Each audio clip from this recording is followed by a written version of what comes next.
chance de ressembler à un dimanche tout à fait normal. À part le masque sur mon visage.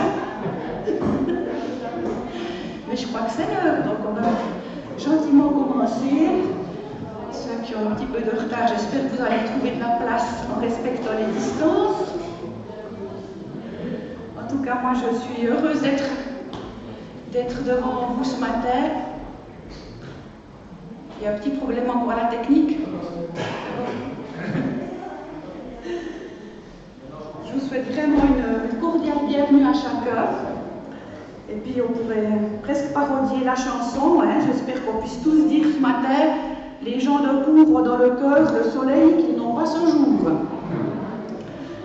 Que la joie de nous trouver ensemble pour ce culte et ce que nous allons vivre dans la louange et à l'écoute de la parole de Dieu puisse éclairer notre cœur et les heures de cette journée. Je vous invite à remettre ce culte dans la prière.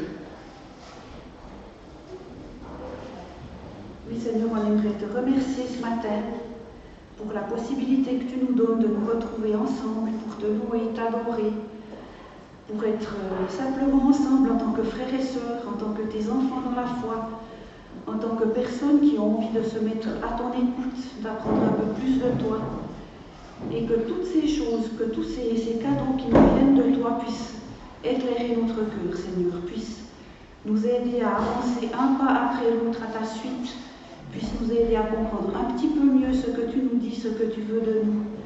Et j'aimerais vraiment te remettre chacune des personnes ici présentes, chacune des familles que nous représentons, chacune des personnes aussi qui n'ont pas pu se joindre à nous pour une raison ou une autre, pour une raison de maladie, pour une raison de mal-être. Seigneur, que vraiment tu puisses aussi leur faire sentir ta présence, faire culte avec eux, leur faire du bien là où ils sont. C'est ce que je te demande au nom de Jésus. Amen. Pour commencer notre moment de louange, je vous invite à chanter 2 chants qui seront projetés et qui nous invitent à nous rassembler et à nous placer dans la présence de notre Dieu. Donc, je ne peux pas vous inviter à vous lever, donc pour des mesures de sécurité, on reste assis, on chante avec le masque. Entre les chants pendant le message, vous pourrez ôter vos masques. Alors, chantons de tout notre cœur.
On y va direct tous ensemble. Oui.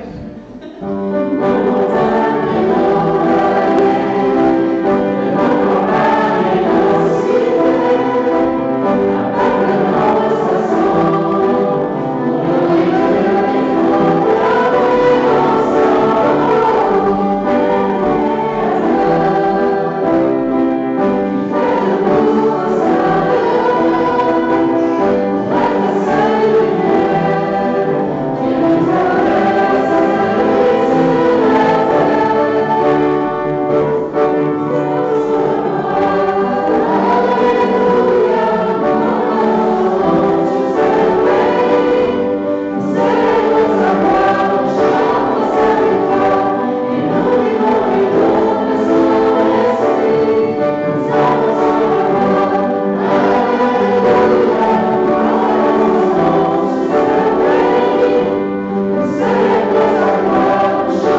pied levé. Donc on aura beaucoup d'indulgence si jamais il y a des petits soucis de départ ou comme ça, mais le cœur y est quand même. En tout cas, bienvenue. Bienvenue aussi à M. et Mme Frischnech qui sont parmi nous ce matin, de Malgré, ça me fait plaisir de vous voir. Et puis à M. et Mme Hensch aussi, les paroles d'Amaris. Et puis à ceux qui sont là tous les dimanches, peut-être à ceux que j'oublie. Mais soyez vraiment les bienvenus. Je vous propose de lire un texte dans Éphésiens au chapitre 1, depuis le verset 15. C'est Paul qui parle. Voici ce que j'ai appris. Vous croyez au Seigneur Jésus et vous aimez tous ceux qui lui appartiennent. C'est pourquoi, depuis que je sais cela, je dis vos noms quand je prie et sans cesse je remercie Dieu à cause de vous. Je demande au Dieu de notre Seigneur Jésus-Christ, le Père rempli de gloire, de vous donner la sagesse. Alors vous découvrirez Dieu et vous le connaîtrez vraiment. Je lui demande d'ouvrir les yeux de votre intelligence. Ainsi vous pourrez connaître l'espérance qu'il vous a donnée en vous appelant. Vous connaîtrez la richesse magnifique des biens qu'il donne à ceux qui lui appartiennent. Vous connaîtrez la puissance extraordinaire que Dieu a montrée pour nous qui croyons en lui. Sa puissance et sa force, Dieu les a montrées dans le Christ, quand il l'a réveillé de la mort, quand il l'a fait asseoir à sa droite dans les cieux. Ainsi, le Christ est placé au-dessus de toutes les forces et de toutes les puissances qui ont autorité et pouvoir.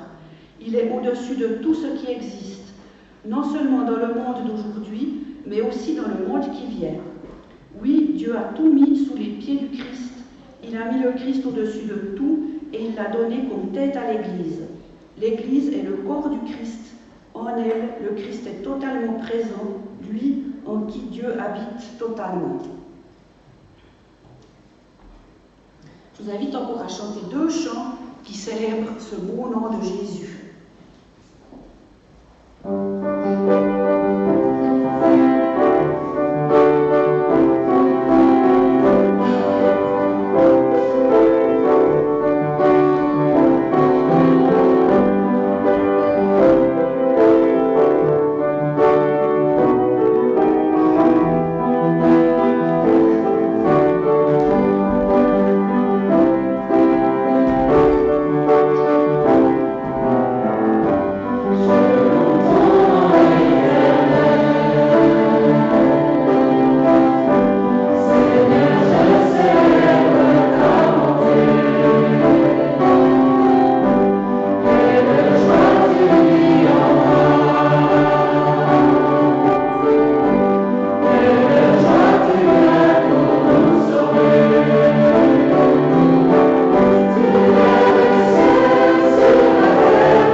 Savez-vous ce que c'est?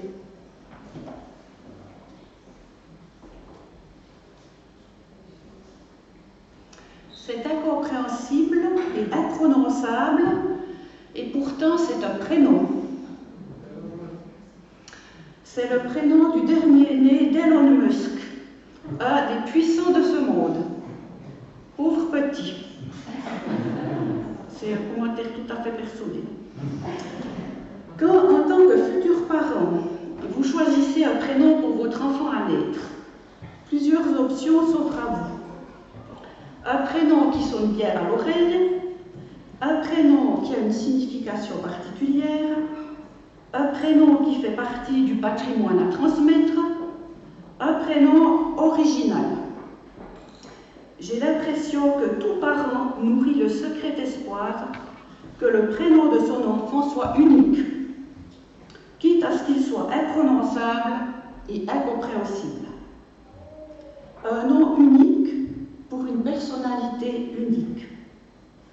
Comme si le fait de porter le même prénom que quelqu'un d'autre amoindrissait notre identité. Heureusement que notre personnalité n'est pas définie ou même influencée par notre prénom. Ce ne serait pas rigolo si tous les Michel se ressemblaient.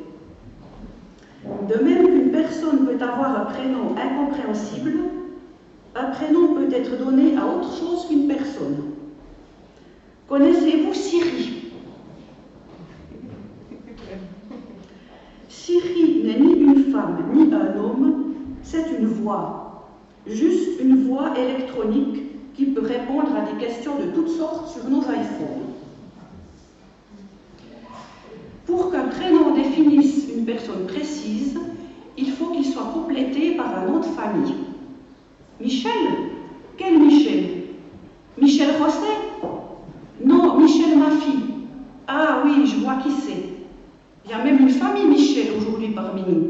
Donc Michel comme nom, comme prénom. Je ne pensais pas si bien choisir mon exemple. En plus, ils sont les trois là ce matin. Un prénom et un nom qui nous identifient en tant que personne. Jésus s'appelait certainement Yeshua ben Youssef. C'est juste Marc. Jésus, fils de Joseph. Ses contemporains le connaissaient sous ce nom. Ça situait sa personne au sein de sa famille, au sein de son village. Mais il est aussi Jésus, fils de Dieu. Le nom de Jésus, c'est sa personne tout entière. Ce qu'il est, ce qu'il fait, ce qui l'anime. Quand la Bible nous parle du nom de Jésus, elle nous parle de sa personne elle-même. Le nom de Jésus est une bonne nouvelle. Mais quand il a pris à Philippe, qui leur annonçait la bonne nouvelle du royaume de Dieu et du nom de Jésus-Christ, hommes et femmes se firent baptiser. Acte 8, 18. Le nom de Jésus sauve. Il n'y a de salut en aucun autre, car il n'y a sous le soleil aucun autre nom qui ait été donné parmi les hommes par lequel nous devions être sauvés. Acte 4, 12. Le nom de Jésus donne la vie. Mais ces choses ont été écrites afin que vous croyiez que Jésus est le Christ, le Fils de Dieu, et qu'en croyant, vous ayez la vie en son nom. Jean 20, 31. Le nom de Jésus guérit. Alors Pierre dit au boiteux, « Je n'ai ni argent ni or, mais ce que j'ai, je te le donne. Au nom de Jésus-Christ de Nazareth, lève-toi et marche. » Acte 3, 6. Le nom de Jésus est puissant. Chantons-le encore avec 2 chants.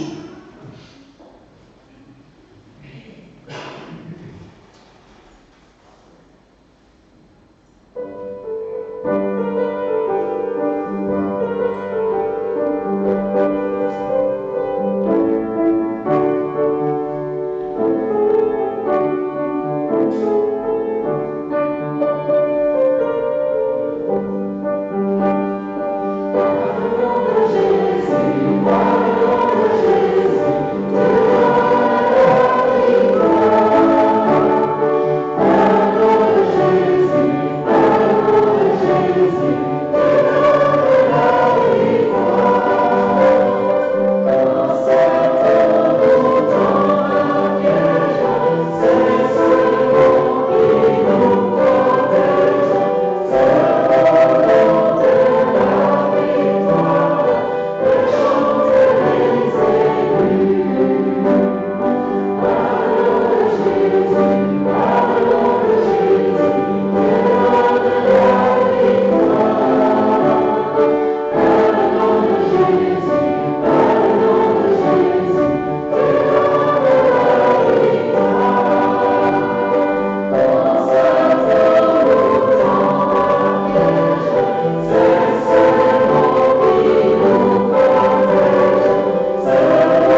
Christ est l'égal de Dieu, parce qu'il est Dieu depuis toujours. Pourtant, cette égalité, il n'a pas cherché à la garder à tout prix pour lui. Mais tout ce qu'il avait, il l'a laissé. Il s'est fait serviteur. Il est devenu comme les hommes, et tous voyaient que c'était bien un homme. Il s'est fait plus petit encore. Il a obéi jusqu'à la mort, et il est mort sur une croix.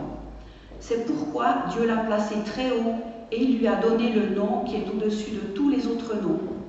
Alors tous ceux qui sont dans le ciel, sur la terre et chez les morts tomberont à genoux quand ils entendront le nom de Jésus. Et tous connaîtront ceci, Jésus-Christ est le Seigneur, pour la gloire de Dieu le Père. Le nom de Jésus est puissant. Jésus-Christ est puissant. Il est même le Tout-Puissant. Si cette puissance nous est accessible et même favorable, c'est parce que le Fils de Dieu a accepté de la mettre de côté pour un temps donné. Durant sa vie sur terre, dans la peau d'un être humain, il a laissé sa gloire, sa majesté, sa royauté, tous les attributs de sa toute-puissance pour endosser une vie de peine, de douleur et d'humiliation. Pourquoi ? Parce que c'était le seul moyen pour que sa puissance, alliée à sa justice, alliée à son horreur du mal, ne nous détruise pas, nous, hommes et femmes pécheurs. Il s'est humilié, il a souffert et il est mort pour vaincre le péché tout en sauvant le pécheur que sa toute-puissance aurait pu détruire sans autre. Pour que la toute-puissance intransigeante du Dieu trois fois saint se transforme en la toute-puissance bienveillante du Dieu d'amour, il a fallu Jésus. Jésus crucifié, Jésus ressuscité, Jésus glorifié, Jésus qui nous fait le cadeau de sa puissance chaque fois que nous invoquons le Père en son nom. Dieu agit en nous avec puissance et quand nous lui demandons quelque chose, il peut faire beaucoup plus. Oui, sa puissance dépasse tout ce qu'on peut imaginer. À lui la gloire dans l'Église et par le Christ Jésus, dans tous les temps et pour toujours. Amen. Éphésiens 3:20.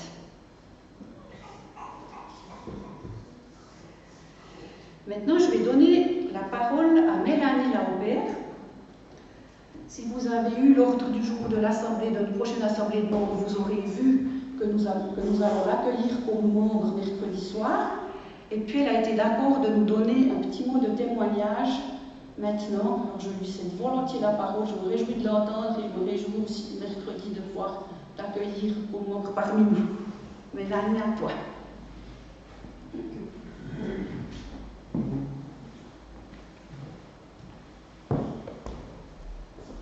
Merci beaucoup Sylvie, et bonjour à tous. C'est vrai que je reste toujours émerveillée à quel point Dieu nous conduit, même si des fois on ne comprend pas trop où on va. Quand je regarde en arrière dans ma vie, même si parfois j'ai touché le fond dans les épreuves, ou lorsqu'il a fallu prendre des choix, Dieu m'a toujours conduit à bon port.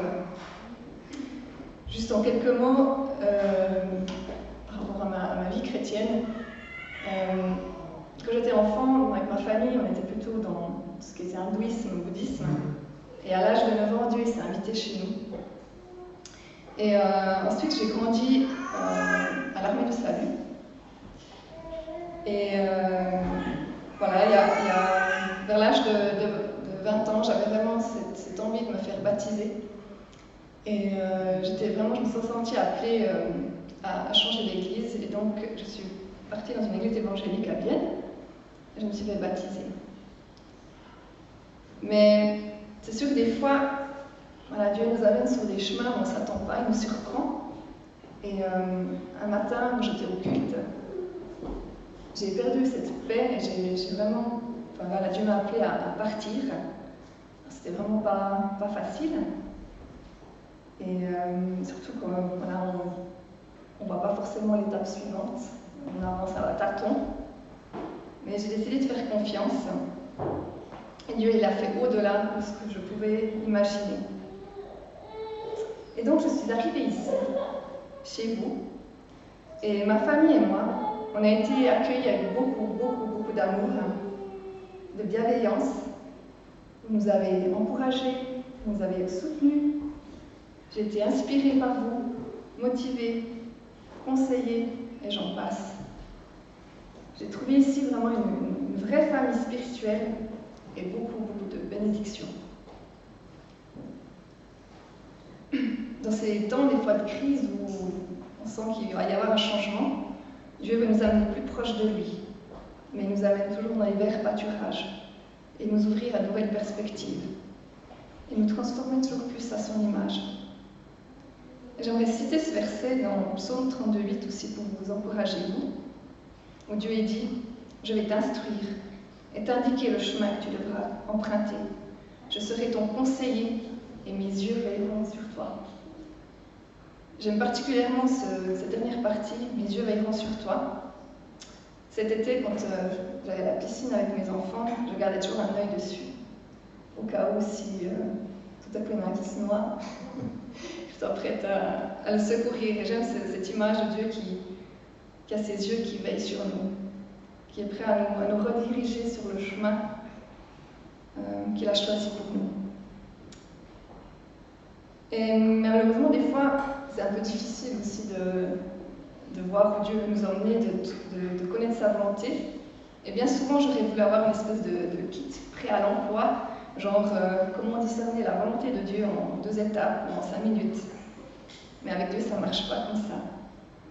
Il nous a promis d'être avec nous tous les jours, mais pour connaître son plan pour notre vie, il faut prendre le temps. C'est vrai que c'est un défi de prendre le temps. Pour se lever à nous par sa parole et un cœur à cœur avec lui, tout simplement. On dit que les choses qu'on aime, on y consacre beaucoup de temps. Alors aimons notre Seigneur de toute notre force, notre cœur et notre âme. Parce qu'il a des projets d'amour et des projets de paix, et non de malheur. Pour nous donner un avenir d'espérance.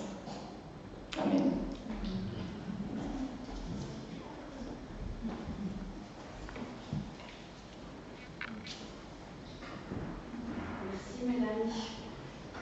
Pour la personne que tu es, merci pour tu es précieuse pour le Seigneur et puis tu es précieuse pour nous aussi. Merci aussi pour ton désir que tu nous as déjà exprimé de t'engager, de servir le Seigneur parmi nous ici à Rambourg. On se réjouit.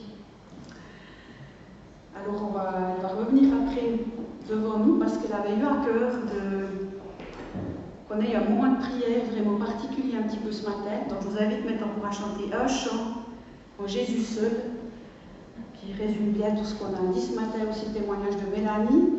On va chanter ce chant, les enfants après le chant pourront rejoindre l'école du dimanche, et puis après Mélanie viendra nous introduire dans le moment de prière, et puis moi je le terminerai.